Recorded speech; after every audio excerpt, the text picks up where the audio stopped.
మనకి ఇచ్చిన ఆదేశాల ప్రకారం కూడా మనం ముందుకు వెళ్తున్నామండి. సో నాకు పశ్చిమ గోదావరి జిల్లా భీమవరంలో హోంమంత్రి వంగలపూడి అనితపై మాజీ మంత్రి అంబటి రాంబాబు చేసిన వ్యాఖ్యలను ఖండిస్తూ ఎంఆర్పీఎస్ నాయకులు నిరసన చేపట్టారు. అంబటి రాంబాబు బహిరంగ క్షమాపణ చెప్పాలని, ఈ అంశంలో వైఎస్ జగన్ స్పందించాలని డిమాండ్ చేశారు. మహిళా ప్రజాప్రతినిధులపై అనుచిత వ్యాఖ్యలు తగవని పేర్కొంటూ రాష్ట్ర వ్యాప్తంగా ఆందోళనలు కొనసాగిస్తామని తెలిపారు. క్షమాపణ చెప్పాలి అంబటి రాంబాబు, క్షమాపణ చెప్పాలి అంబటి రాంబాబు, క్షమాపణ చెప్పాలి అంబటి రాంబాబు.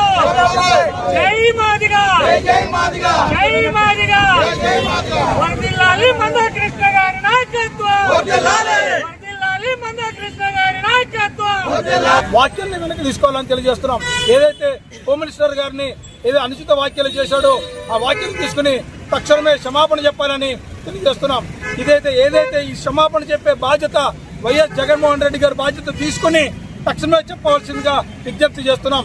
ఈరోజు ఒక పశ్చిమ గోదావరి జిల్లాలోనే కాకుండా యావత్ ఆంధ్రప్రదేశ్ రాష్ట్రమంతా కూడా ఈరోజు నినాదాలు చేస్తున్నాం. ఎందుకంటే దళితులు జరుగుతున్నటువంటి దాడుల మీద, అదేవిధంగా ఏదైతే దళితుల నాయకులు అలాగే దళితుల మహిళా నాయకులని ఎన్నోసార్లు కూడా వీళ్ళు అవమానకరంగా మాట్లాడుతున్నటువంటి మాటలను వెనక్కి తీసుకోవాల్సిందిగా ఈరోజు మీడియా మిత్రుల సమక్షంలో గారు ఎవరైతే ఉన్నారో మా అనిత గారి కానీ అలాగే ఉండవల్లి శ్రీరావు గారి కానీ మాట్లాడినటువంటి ప్రతి ఒక్కరి పైన అంబటి రాంబాబు గారు మరి ముఖ్యంగా ఈరోజు ఇక్కడ ఉన్నటువంటి మీ అందరూ కూడా సమావేశం అవడానికి కారణమైనటువంటి విషయం ఏంటంటే హోమ్ మినిస్టర్ గారి మీద మాట్లాడినటువంటి అంబటి రాంబాబు మీద తక్షణమే ప్రభుత్వం చర్యలు తీసుకుని అతను బేసిక్గా క్షమాపణ చెప్పించాలని చెప్పి ఈరోజు ఇక్కడి నుంచి మీ భీమవరం నుంచి ఎంఆర్పీఎస్ ఎమ్మెల్సీ నాయకులందరూ కూడా మేము